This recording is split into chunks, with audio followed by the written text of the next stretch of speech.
Good morning, boys and girls. It's another Wednesday, so we all know what that means. It's time for a run. So this Wednesday, I'm not going to program anything specific in terms of distance, length.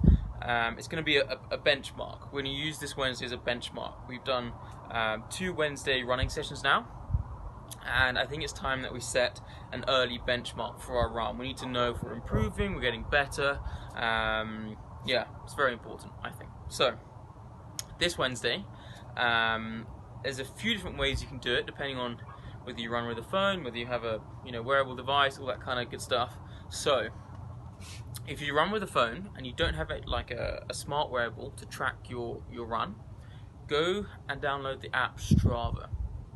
Through Strava, you can use it as a GPS on your phone and you can track your run.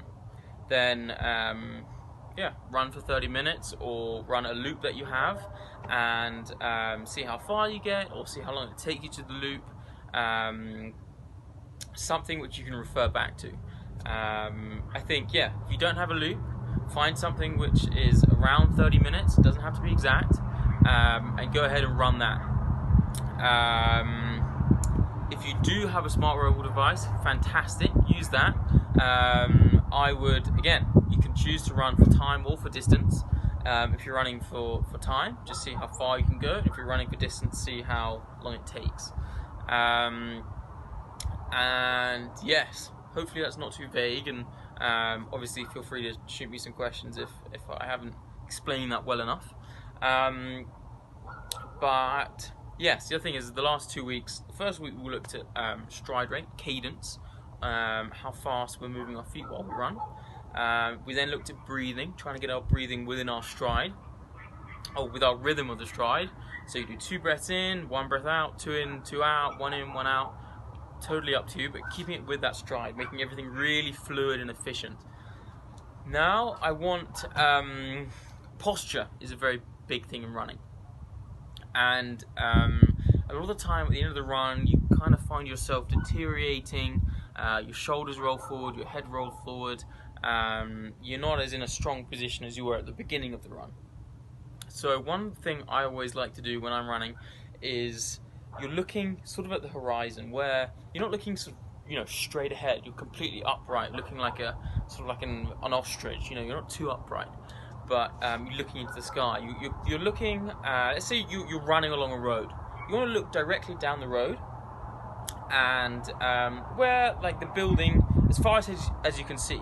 Basically, you want to look on the horizon for that, but you're not looking at the top of the building, at the bottom of the building. Look along the path, the road, but as far ahead as that path goes. Look for that.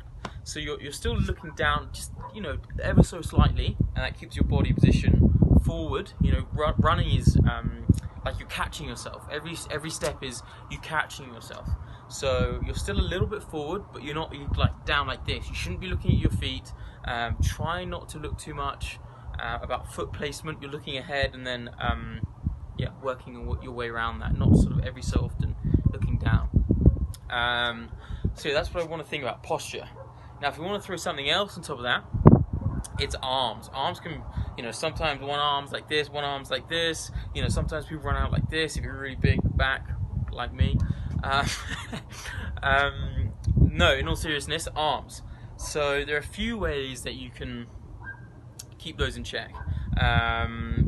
Sometimes what I quite like to do is just every time your arm comes up, just making sure it just sort of touches your chest a little bit. That's making sure that both arms are sort of keeping in the same movement pattern and they're staying quite nice and tight. So that's kind of a nice thing. You can do your elbows just against the side like that. But again, keeping them in symmetry with each other and keeping them nice and tight. So I think that's important. So those are the 2 things I'm going to give for this week. Looking ahead, not down, but equally not too high up, and then keeping your arms together. So you should basically working on posture, as I said. But yeah, hopefully this is a good sort of benchmark for us. We can look to build on that in the future. In a sort of a few weeks' time, we can go back, you repeat the workout you just did, the run, and see how it differs.